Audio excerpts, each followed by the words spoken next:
Welcome, everybody, to the Ogden Way Podcast, a place where we talk about the stories of Ogden by telling the stories of Ogden's people.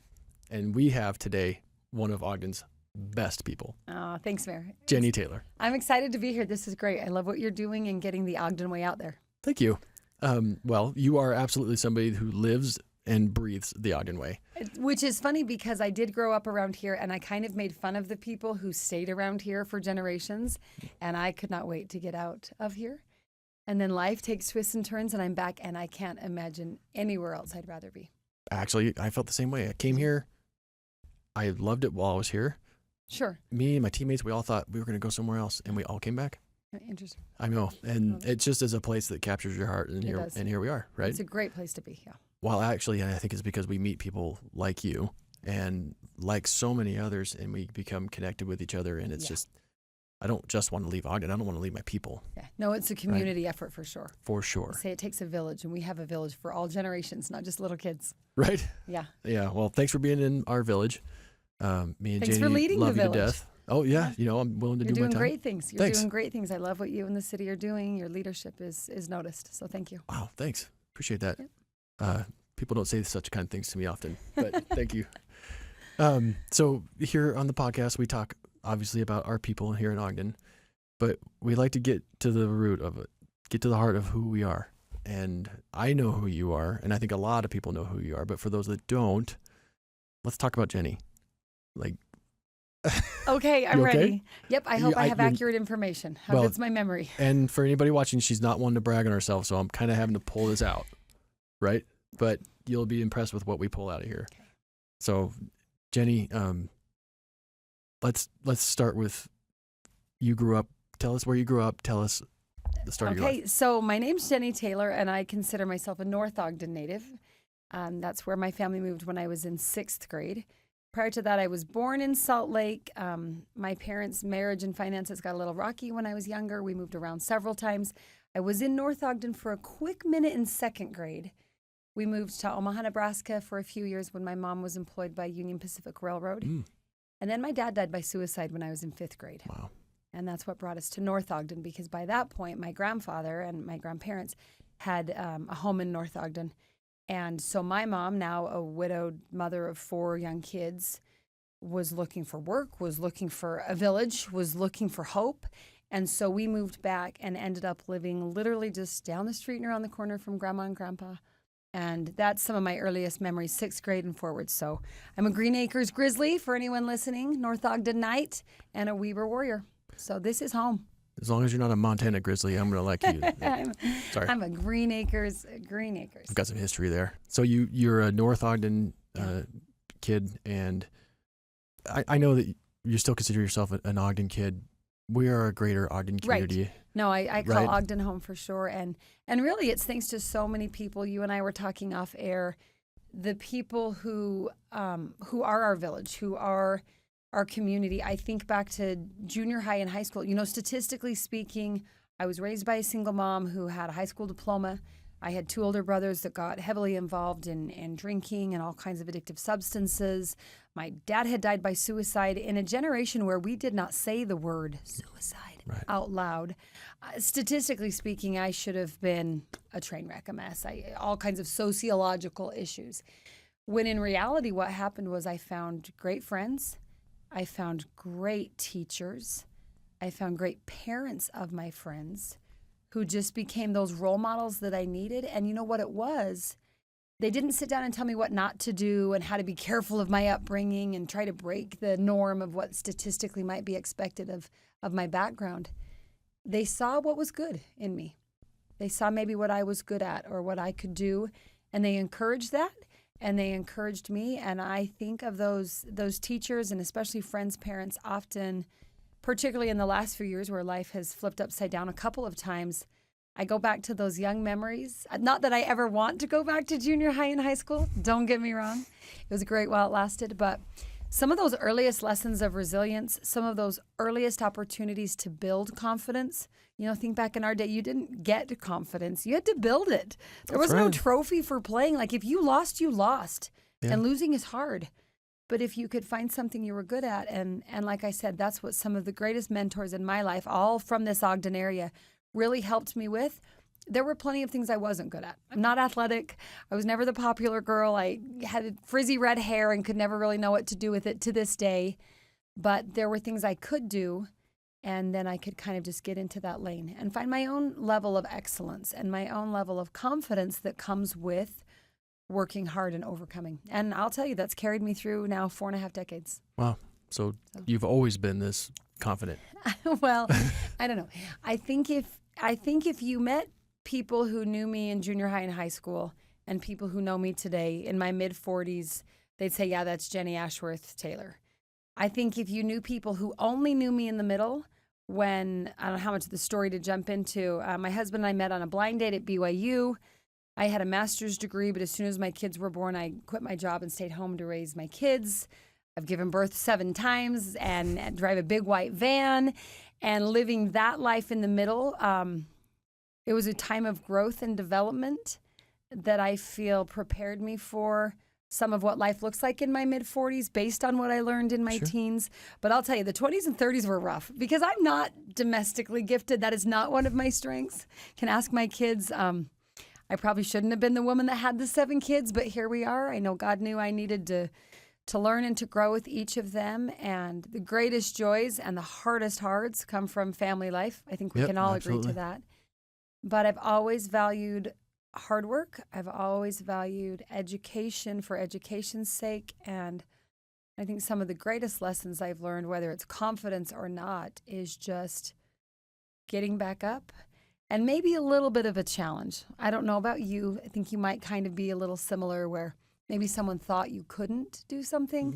Maybe. And so that might be the motive to do something, and so. Or it might start that way and then it turns into something bigger. And then it comes into something, yeah. Yeah. So I don't know that I always had confidence. In fact, I would say no. As a younger girl, I didn't. I look back now, I'm like, I completely had anxiety. We just didn't know the terms for it.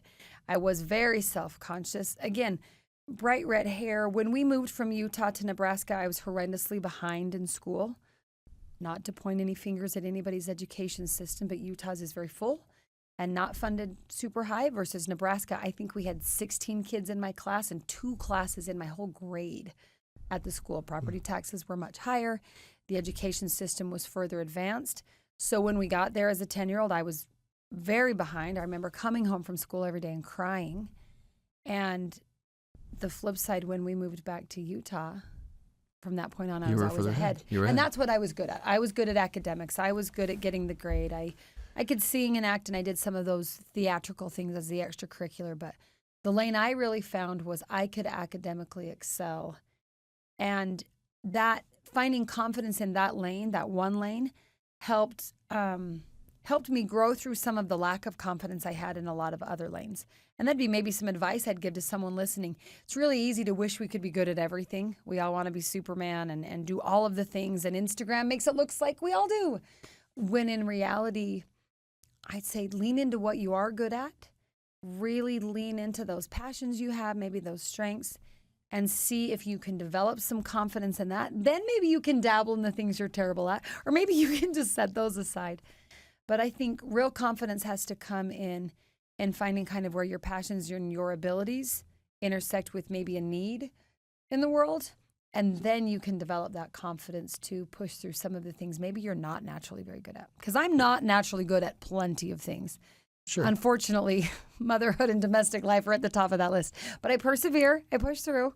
Hey, my mom told me one time, she said, lower your standard as a parent. Yeah, just lower the expectation. I was just telling this to Jody Brown, who you know and love deeply. Yeah, love Jody Brown. I do. If you have this expectation for perfection, things are not going to go very well for them or for you. For them or for you. And that's a lesson definitely learning. My oldest son just turned 18, and my next son just congratulated me for making it through 2 kids turning 18. He's like, Mom, you did it. You've got 2 kids 18. That's a big deal. It's a big deal. You've done awesome. And so 5 more to go. Well, now you're back in Utah. Yep. You found community. Yeah. Right. You talked about friends. You found neighbors and a whole support network. That's finding community. You also found faith. Yep. And eventually it sounds like you found the love of your life. I did. At BYU. I found this kid on a blind date that wanted to join the Army. And I remember that came up on maybe our second date. And I thought, I kind of had like a physical reaction. I can remember when he mentioned wanting to join the military shortly after 9/11. This was the very beginning of 2003. So we were not yet at war in Iraq. We were barely in Afghanistan. For the most part, National Guardsmen prior to this had been training military, part-time military. And I remember on early dating him mentioning that he wanted to join the military. And I just kind of had that, I don't know what to say to that. And then I thought, why do I care? I don't even know this kid. But anyway. You're like, it's not going to lead to anything It's anyway. not going to lead to anything. It did. So the entire time Brent and I were dating, I joke he was courting me and the recruiters were courting him. And in the middle of June of 2003, we walked hand in hand into the recruiter's office 3 days after he had proposed to me to get married. So his military service was always ours. And, you know, part of that, I joke that I had a master's degree and a ton of ambition, and I quit my job to stay home and be a mom, and I don't regret it for a minute. It was also part of that military life where, you know, a lot of military spouses struggle to find meaningful employment, whether they're moving around a lot or have a deployed spouse on and off. So Brent, I joke, there's no way he could have done what he did had I not been willing to do what I did. And we knew that, and we had a very open Takes a team. partnership. Right, very, you could call it traditional gender roles if you want. I was not a doormat, in case anyone's wondering, but he was the one gainfully employed, and I stayed home with all those kiddos. He deployed to Iraq twice, early in our marriage when we had 2 kids. He went to Afghanistan when we had 4 kids. At the same time, he had been elected as a member of the North Ogden City Council. So I have a heart for city government and your family, what they go through and support you to be able to do what you do for your citizens. So thank you and them for that. You're welcome. About partway through that first term as a city councilman, he got deployed and went to Afghanistan for a year. They put a temporary councilman in. He came home. And then 4, 5, 6 years went by, and he served on the council. He was elected as mayor. We had a couple more kids. Pretty soon we're up to 7. And we're getting old at this point. We're both 38, which is in the military's world kind of old. I mean, the generals are older, but the young guys, they're the young guys, right? And so when I was 7 months pregnant with our 7th baby, Brent had gone to some National Guard meetings down at the headquarters in Draper, Utah, sent me a text message after a meeting that just said, hey, hun, when I get home, we need to talk. And that was, I already knew. I'd been married to him long enough. Yeah. So he was on his way to Afghanistan again. So it came as a surprise to all of us, to both of us. The military is very good at on again, off again. You're not really going anywhere till you have orders and you're going somewhere. And so we didn't publicize it a lot at first. We were kind of waiting to see what would happen. He was quite a bit older to be going over in kind of a combat unit, and he was a National Guardsman. He was a mayor. He's this Caucasian guy from Utah, and he was attached to the Army Ranger Regiment, which are like the tough guys. And it's funny to hear his side of the story because when he deployed and was attached to the Rangers, they were already there. He kind of added on as he got there to serve in an advisory role.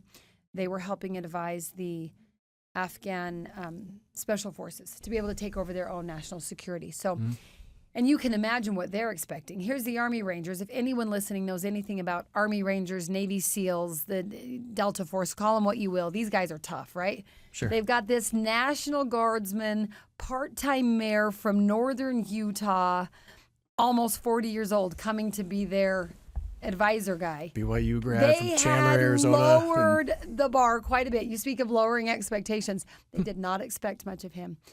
And when he got there, he loved serving in the uniform so much. And he knew that he was kind of walking into this, who's this guy environment. Challenge accepted. Yep. And I think he was the happiest he'd ever been in uniform, in the best shape of his life, worked as hard as he could. He loved going to the gun range and holding his own with them, out shooting some of them, which they weren't super happy with. But he, again, confidence comes through achievement. And he was living his best life, commanding those commandos, the special forces from the Afghan side. Great partnership with our NATO allies. At the time it was Spain. And every weekend they would go on a ruck march, which is a hike, and physical fitness, team building, camaraderie, laughing and racing each other with all this body gear on. And every weekend, predictable, very predictable. Somewhere along the lines, during that year-long deployment, one of the Afghan commandos, part of the training group, had become indoctrinated with, terroristic ideologies, began to see the Americans as the enemy, began to very specifically see Brent as the face of the enemy, and he made a cell phone video declaring his intentions to stop that. And on Saturday, November 3rd, 2018, that Afghan commando shot and killed Brent on one of those hikes. Very shocking I don't think just to me, to my kids, to our family, to the entire city of Ogden, North Ogden, and the Ogden area. Yeah, shocking to everybody, to his unit, to his comrades, everybody. It was a shock. I remember, I think the first words out of my mouth when I was notified, I really think the first thing I said was, they killed him on a hike? Because this was his 4th combat deployment. He's working with the Taliban, with ISIS, with Al-Qaeda, and they killed him on a hike? Yeah. And, there's some peace of mind that I've found in that. I've since met with many other military families who've lost someone or interacted with people who've maybe been the victim of, it's homicide. We don't usually call it homicide in the military, but for all intents and purposes, he was shot and killed. Yeah. And some of the peace of mind that the kids and I, Brent's family, were able to have is we know who killed him. We know how and where he killed him. We even know why he killed him. And we were able to get his body back, which I don't think I realized how fortunate we were for all of those pieces until as the years went by.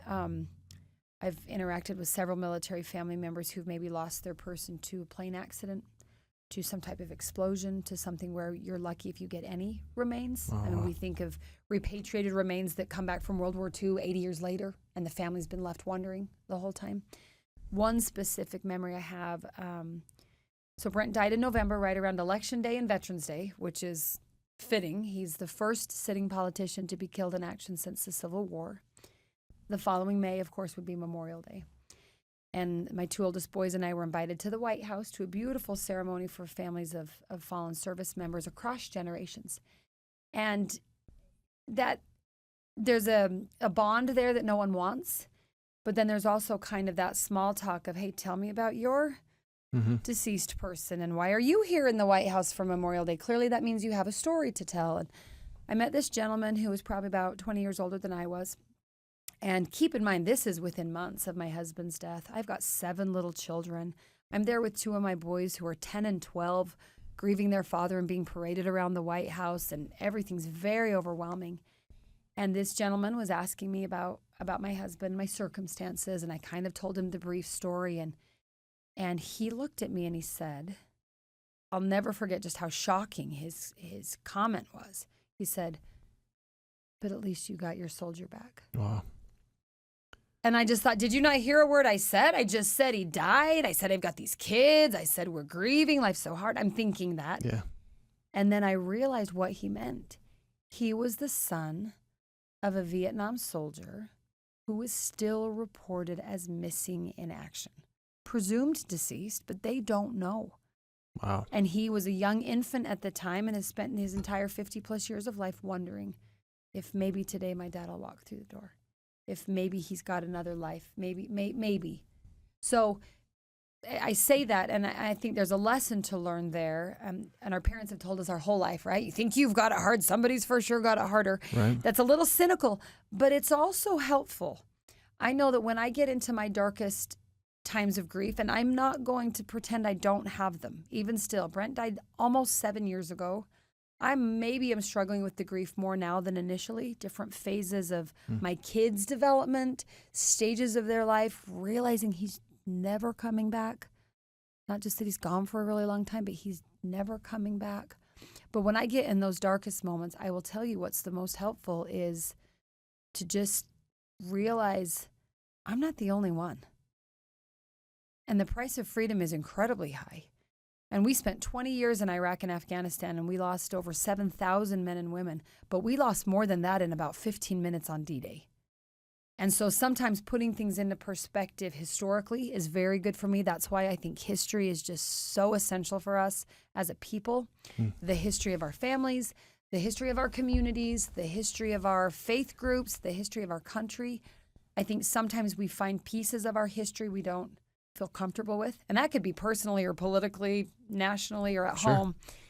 And sometimes when we're not comfortable with a piece of that history, we want to sweep it under the rug or explain it or justify it, when in reality, we should just learn from it. Just learn from it. So that's been helpful for me. I'm a history teacher back before all those years of raising babies. I love learning and looking at the bigger picture. I say you got to take a deep breath and you got to take a step back, because otherwise it's too easy to get swallowed up in your own unfair life, because yours is unfair and mine's unfair and Cindy in the room is unfair. Everyone's life kind of sucks if you look at it that way. If that's what you choose to see. Correct. So Correct. you just went through a lot. You've been through a lot. How do you come back from that? Right? Was the community there to help you? People, 100%. Yeah, I joke I've been North Ogden Service Project for the better half of a decade now. I love it and I hate it. I hated it at first. It's so hard to take help. It's so hard to need help and to admit that. I would way rather take a casserole to your wife than have 5 wives drop one off on my porch. Sure. And just some of the dignity you feel you've lost and some of the shame of I can't take care of my own children and the responsibility I feel to do so. But I'll tell you, that perspective's definitely changed to where I have the biggest support system of anyone I know. My oldest daughter is a circus star. She climbs the aerial silks like a monkey. So she climbs up these big, long, twisty pieces of fabric, wraps herself up, and then just lets go and falls almost to the ground. And I think about that often because Brent came with me a couple years before he was killed to the junior high talent show. And Megan was in the school gym. Now picture a school gym. They're big, they're tall, they're massive rafters in the ceiling. She's got this little itty bitty, probably 2-inch foam pad underneath the silk as she's climbing. She climbs to the top. It's Pirates of the Caribbean music. All the junior high kids are going crazy as she climbs and twists and everything. And then she does this massive drop where she mostly falls. Of course, on purpose, intentionally, she knows how to fall. And the whole audience gasps. And I thought Brent was about to faint on the side. And I realized he hadn't been with her to those practices every week. I've been watching her since she practiced climbing up the silk maybe 6 inches, falling on purpose, getting completely untangled and retangled and mistangled and knowing how to get out of that. And so I think of that with life. We're all going to fall. We're all going to fail a million times. The question is, what's our support system? What's our safety net, right? You go to Cirque du Soleil, you're going to pay some big money to see a circus show like that. And you know why? Because they have like multi-million-dollar safety nets under those people. And I promise you the first lesson those acrobats learn is how to fall. I guarantee the coach doesn't say, don't fall, don't trip, don't fail, whatever you do, don't look down. They teach them how to fall. They prepare them that you're going to fall. And then they let them know it's safe to fall. So if you ask, how have I bounced back? I don't know that I've bounced back at all yet. I feel like the entire world just kind of carries me along. And there's days when I'm down and blue and dark and people either give me the biggest hug that I need or a little kick in the pants to say, listen, Jenny, get up, get going. And I think it takes both. And sometimes maybe we misfire. But this community has been remarkable to me and my kids. I tell my kids all the time, we will spend the rest of our lives trying to pay it forward and we will never catch up. Never catch up. Yeah. So let's talk about the things you're trying to do to catch up. Okay. Not that no one's keeping score, just so you know. Thank you. No one's keeping score. Because I'm losing, I promise. But that's also a really healthy mindset around, I have been given so much, especially with everything you've been through. It's amazing that's your mindset. It is. But to return it with, I have so much more to give still. I'm eager. Right? I'm eager to give back. I'm eager to help. One of the ways that we've found unexpected opportunities to give back is through a foundation I started after Brent was killed. It's called Major Brent Taylor Foundation, real creative name. Started as an effort to raise scholarships in his memory and has just grown to this beautiful civic awareness, patriotic, military supportive thing. anyone listening, if you've seen the giant flag that flies in North Ogden's Canyon Yep. or across Washington Washington Boulevard. Boulevard in Yep. Ogden City, that's us. We take the flag to rodeos and football games. We take lots of smaller flags to funerals and homecomings for military members. We host a big 9/11 event. It will be in Spanish Fork this year, where we commemorate all the heroism associated with September 11th. Truly the day that I would say has defined our generation's America. Right. We might look forward and say it's COVID has redefined it, but up till that, it really was that 9/11 moment. We try to find other military families like mine that maybe weren't headline news forever, maybe didn't have 5 casseroles dropped off in a day and could really use a better safety net. Because what I have found is most Utahns love the military. We don't all join it, and that's okay. It's not for everyone. But a lot of Utah, a lot of Ogden people love the military. They want to support. We've got Hill Air Force Base right here. We've got great National Guardsmen and reservists. We've even got Navy and Marines and Coast Guard around here. And a lot of us don't know how to support, how to help. And so in our organization, I feel like one of the best things we can do to give back is just help connect those dots. There was a survey put out by Blue Star Families of America recently that found something like 20 or 30% of current military members and their families feel like they're really supported by the community. Whereas like 80 or 90% of the community feels like they're really supportive of military families. So that's a gap. Yeah, it is. And again, I've got all these numbers in my head. Statistically speaking, less than 1% of America serves in uniform right now. Less than 1% of Americans are in the military. And you can say, that's terrible, that's awful, that's too small a number. What I like to say is, wow, thank you. And you know what that means for every one man or woman in uniform? There's 99 of us that are freeloaders getting all the benefits of freedom and liberty who should have their back. So that's one of the things I'm really passionate about. Again, tied into that historical awareness and civic activism, and just get to know your neighbor. If you see a military member at the airport, it might feel awkward, but say thank you for your service anyway, and then take it one step further and say, where have you served, or why did you serve, or what have you learned in your service? And I think that as we come together between civilians and service members, we'll find that we need each other, which is an understatement. But that's one of the things I'm really passionate about, is mobilizing people to get to know people from other walks of life. And then just finding the way relationships can be built when you serve together. I tell people all the time, if there's somebody you don't get along with very well, or you're really struggling in a relationship, maybe a difficult coworker or a stubborn child, go serve that person. And if you're really struggling with that person, find a way to serve with that person. That's powerful. And so we bring people together. You know, our 9/11 event's a classic example. We've held it twice here in Weber County. It takes 400 to 500 volunteers. We could just fundraise some money and hire 10 people to run it. But we want 400 to 500 community members, young and old, black and white, religious and not, different backgrounds, different demographics. Maybe they speak different languages, coming together to celebrate the resilience of this country, the resilience of freedom, which does not only belong to America.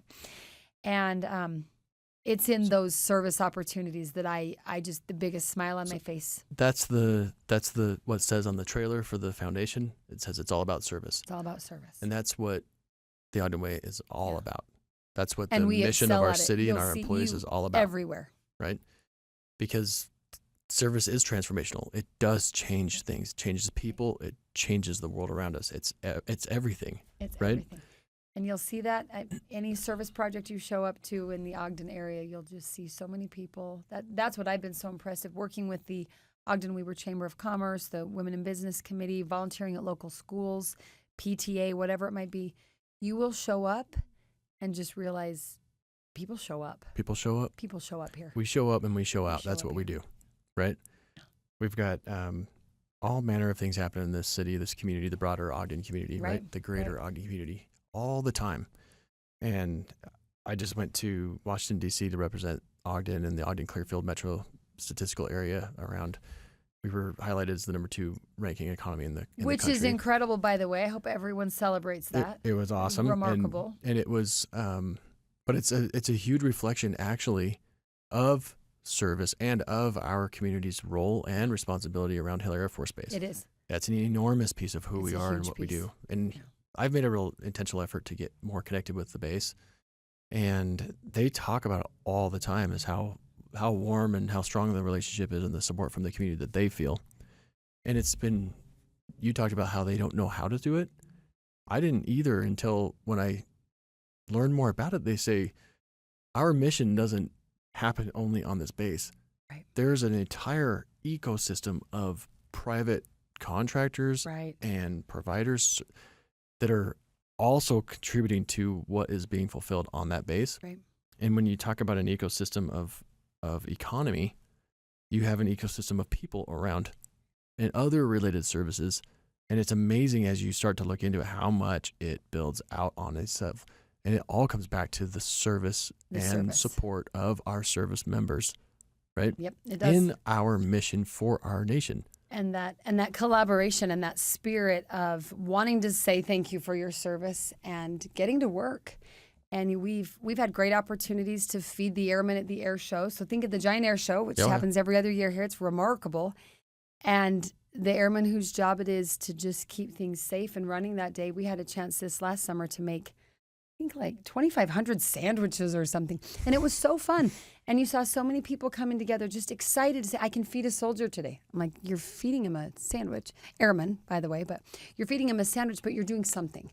And I think that's what I love about the Ogden Way here. Again, whatever setting you're in, you will find people who aren't just willing to give and give back.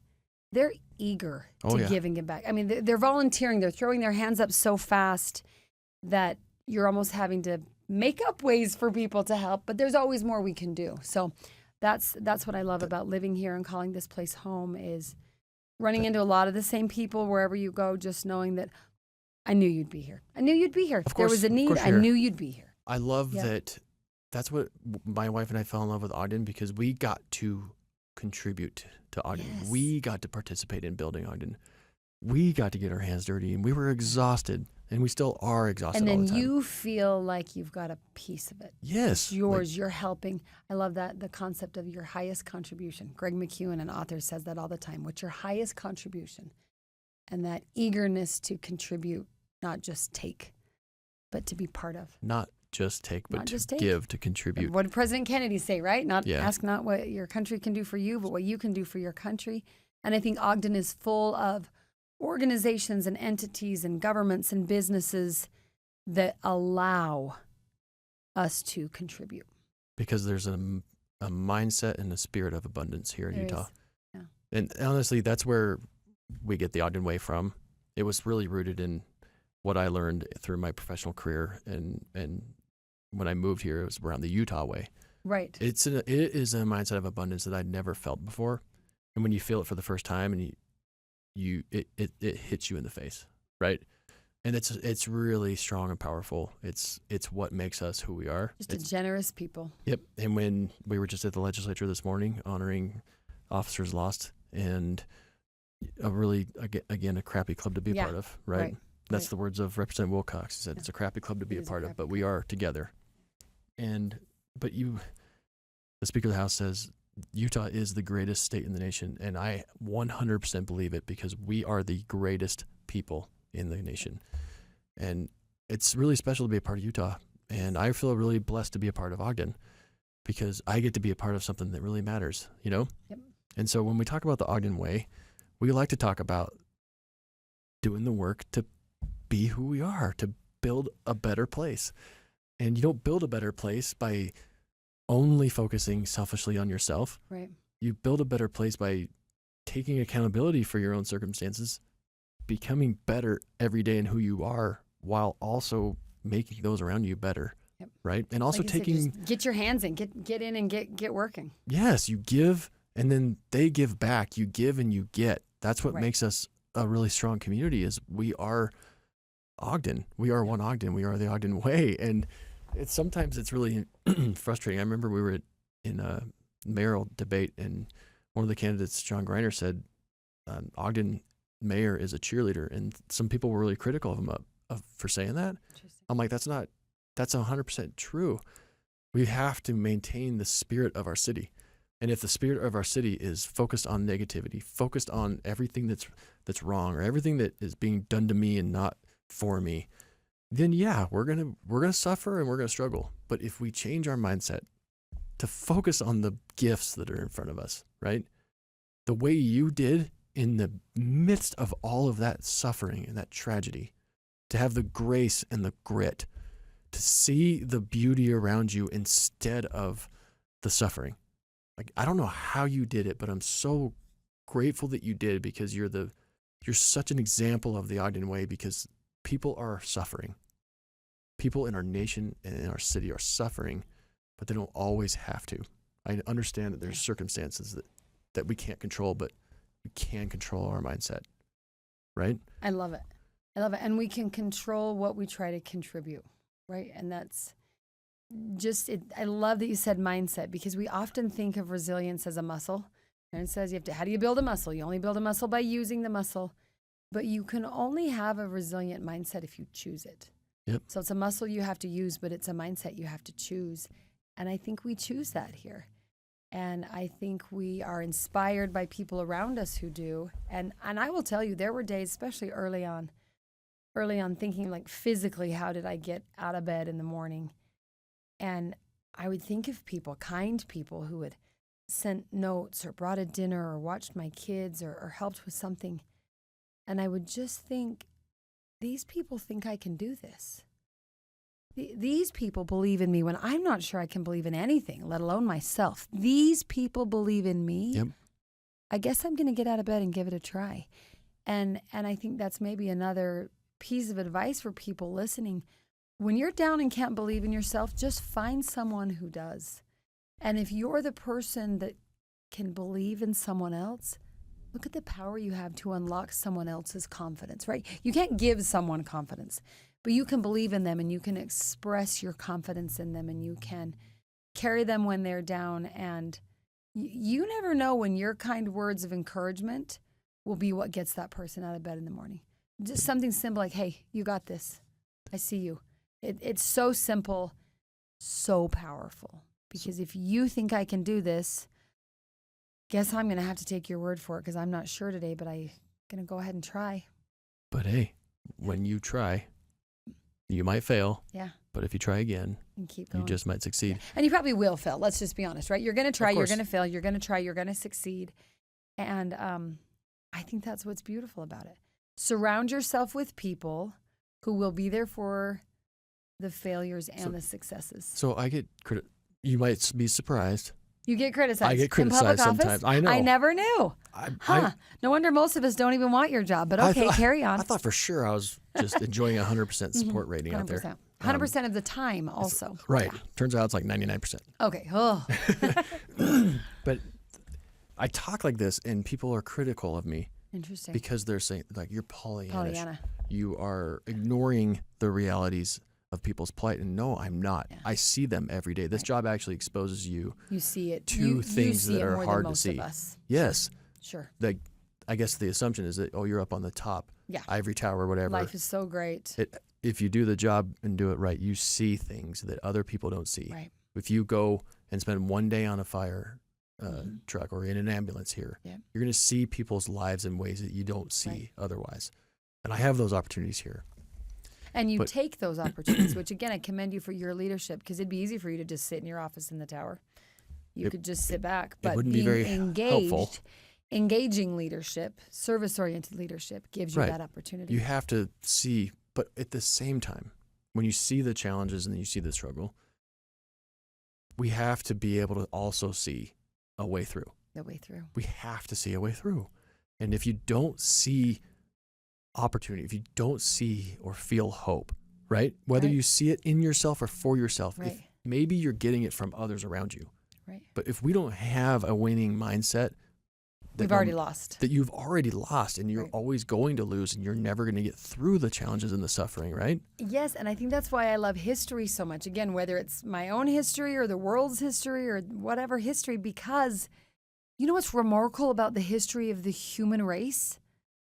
We keep getting up again. Right. Like, our race has been through some pretty awful times. Like, do you want to go to the Middle Ages? Do you want to go to the Crusades? Like, you pick a time period, revolution, any of them. And here we are. I remember a few years ago when Notre Dame burned down. Remember in Paris and the fire, and I mean, it didn't burn down, but it burned.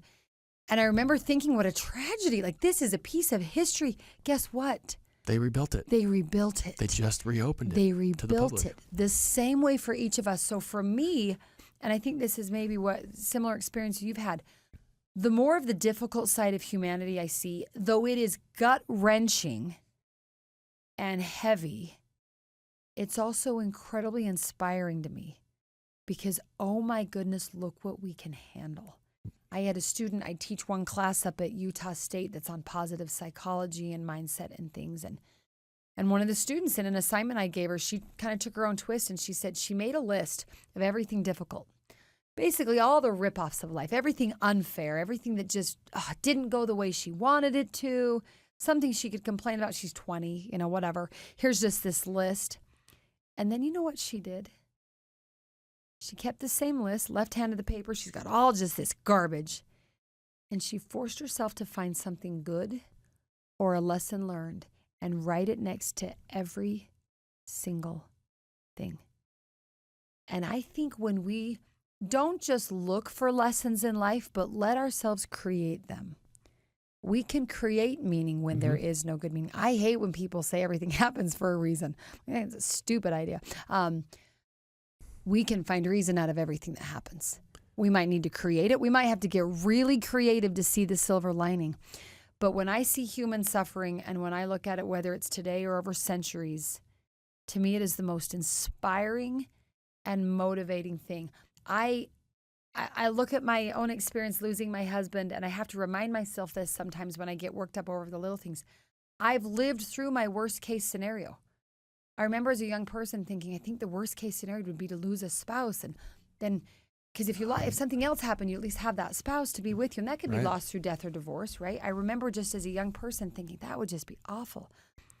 Well, I faced that awful.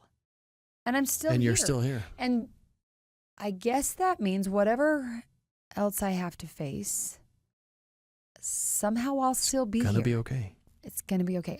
I spoke the other day and I gave 2 promises. Something's going to go wrong and everything's going to be okay.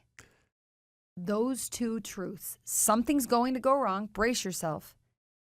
Everything's going to be okay. A lot That's of things are going to go wrong. Yeah. Everything's going to be okay. Everything's going to be okay. And it doesn't just apply to these tragedies like No. you've been through. Day to day. This is like this is the worst case scenario that you've been through. But if you think of how significant that is, and still, everything's okay. Everything's okay. I was with one of my chiefs. We were at the Capitol. There was a bill. There's language that didn't work, And I said, Chief, one thing I know for sure, we're going to be okay. We're going to be okay. We'll find a way. We'll find We a are way. here today. We are always here to serve. Yep.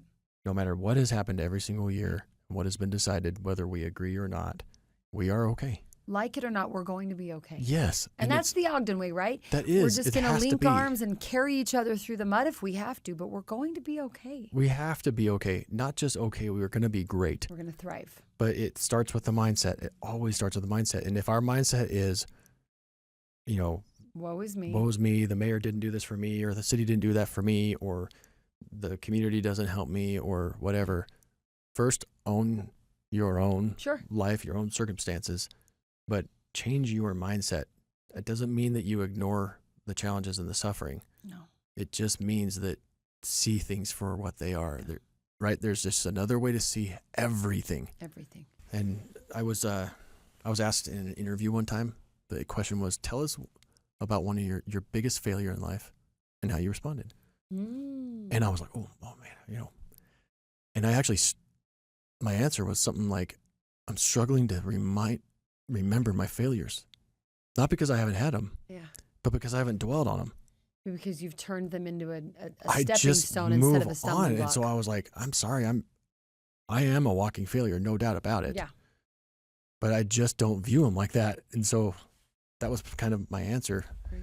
But I feel like as a city, we really need to focus on being great. And we've got to recognize the struggle, recognize the challenge, and then help each other. Yes, help each other get out of it. Starting with seeing a way out of it. right? Having hope that we're going to There get out is of a it. way. There is a way. We are surrounded by success as well. Right. We are surrounded by beautiful contributions of service and gifts of grace. And the resources are there. Yeah. They might be. The programs are there. The people are there. The resources and opportunities are there. We just have to have an environment and a mindset of positivity to see those things before us. Yep. Not to forget, not to ignore. Right. And not to be Pollyanna But and pretend it's not as Correct. hard as it is. Because it's hard. Everyday life, like this planet, life on this planet is hard. I've yet to meet a person who doesn't think it's hard here. It's Right. a real difficult existence. And yet, my cute daughter, the same one that climbs all the circus ropes, one day she just had kind of this aha moment. She said, Mom, I've come to the conclusion the universe is on my side. I'm like, okay, tell me more. What do you mean? And she said, the universe is on my side. Like if something doesn't go the way I want it to, or if I'm disappointed or frustrated with something, I just have to remind myself that the universe is on my side and everything's going to work out. That's right. Like this teenage girl teaching all of us that, now whether you call the universe God or karma or destiny or fate or whichever word you want to apply to it, I think we would all benefit from believing that the universe is on our side and then get to work with the universe. And when you see injustice, do what you can to try to right it. And when you're in the time of abundance, help those who are struggling. And when you're struggling, lean on those who are in a time of abundance. Don't be too prideful to accept that help. And like I said, that was one of the hardest lessons I learned. Just being a very stubborn type A redheaded person. Brent was gone. Our house flooded. We had some water damage, and some neighbors were coming to help get the furniture off the carpet. I had 7 little kids. He'd just barely been gone. My baby was 2 months old. My oldest was only 12. And I remember as these neighbors came over to get this furniture off the wet carpet, I can picture myself crawling on my hands and knees with just hot tears streaming down my face, trying to pick up the Legos or the Cheerios or whatever other embarrassing garbage was under my couch. And I just wanted them to leave. I just wanted them to leave. Like, I'll get the couch. And I can't move the couch alone. No matter how stubborn I am, no matter how hard I try, I could not physically move that couch alone. I had to have help. And nobody cared if there were Cheerios under the couch. Nobody cared. But I still picture that moment of me feeling so ashamed to need help and so broken that I had to admit I can't do this. And yet, what a liberating realization it's become. I can't do this. There's a big difference between giving up and giving in. Oh, I love that. And if you give in, you'll find tender mercy. Yeah. Right? Right. Mercy leads the way to grace. And if you give up, you've defeated yourself. Absolutely. You go from grace to forgiveness, forgiveness to healing, healing to greatness. You I love that. You have to have love for yourself to do those things and just accept it and allow for it. And just admit to yourself before you admit to other people, I can't do this. I can't do everything. Okay, great. Right. Then I guess let's figure out a way forward together. So here in the Ogden Way, that is the lesson for the day. It is the Ogden Way. We have got to live and lead and love in the Ogden Way, following the principles that we've discussed today. Yeah, absolutely. In a way that is selfless in our service to others. Yep. Sometimes it's selfish in the way that we have to own who we are, right? Right. But we've got to be better for each other, for ourselves.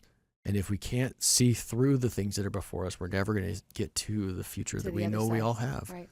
And that's the kind of community I love to be a part of. That's the kind of community that we are, right? The Ogden Way. Exactly. The universe is on our side. We are Ogden. We are one Ogden. We are the Ogden Way. So for every episode, when we wrap up, we always wrap up with a call to service. We encourage or challenge anybody that's listening or viewing, even if there's only one person out there, challenge them to do something.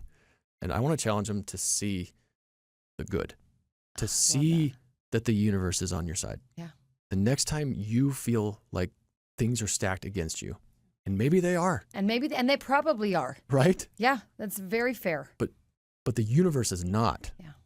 And the people around you are not. If they are, then surround yourself with different people. Sure. Right? Absolutely. So that's the call to action. I love that call to action. See the universe being on your side. Be the universe around people. Right? Yeah. If you have people you're around, be the kind of person that creates the universe and the environment for them to feel supported, feel success. That's the difference between being a city and a community. Right. I love We're that. trying to build a community here. And if we keep assuming the worst in each other, assuming everything bad, Or right? assuming that everyone is out to get us. Right. I mean, think of the flip mindset. If you presume the universe is out to get you, you're going to find lots of evidence every day. You're going to get got. Yep. But flip it the other way. Look for I would invite people to just leave space for the fact that the universe could be on your side. Just leave space for that. Just leave space that this horrible, awful thing could be good for you. I don't like it. I'm going to admit I don't like it, but I believe it. That's correct. Because I've lived it. Jennie, thank you for... Thanks, Mary. This has been great. Thanks for not just for being here, but for living your life in the Ogden Way, for being the example of strength and grace and grit and gratitude through all of that grind that you've been through. I can't even imagine the what you felt throughout all of this, but to know that what you feel now, to know that what you focus on today, that's real strength. That's real, and that's real character. Wow. And that's the real life and a real story of the Ogden Way. So Jennie Taylor, thank you for to be here with you, and just huge shout out to every teacher I ever had, or coach, or friend's parent. Again, those wonderful Ogden people who 30 years ago saw something in me that they knew I could be when I really needed to believe that somebody thought I could do it. Yep. And again, 7 years ago, the same people who believed in me and my capacity when I wasn't sure of my own. So it is the Ogden Way together, and I'm grateful to call Ogden home. I'm an Ogden girl through and through. Absolutely, me too. I'm blessed to have the stress and the burden of the weight of the job. It is an absolute blessing from above. Yeah. I will take that weight and take that struggle every day. Well, you're doing great blessed. Things, so thanks. Hold on tight, the Ogden Way. The Ogden Way. So you heard it. You know what your call to action is. Also, look up Jennie Taylor. Look up her motivational speaking. Look up her presence on stage, the strength of the message that she delivers. Oh, I speak from experience because I've not only seen it here locally. We were in Florida at a conference. She walked up like a boss. That entire conference center met thousands of people. Thank you. It was a great stunned opportunity. Silence. They were wrapped on every word. The only thing you could hear from the crowd were sniffles. That's how wrapped around your message they were. Thank you. And when you finished, everybody stood up. Everybody cried. Tears of joy and strength. That's what you do. That's what you do. Thanks, Mary. So be that. Be your best and be the Ogden Way. Thank you. So thank you, everybody, for watching. Thank you, Jennie Taylor.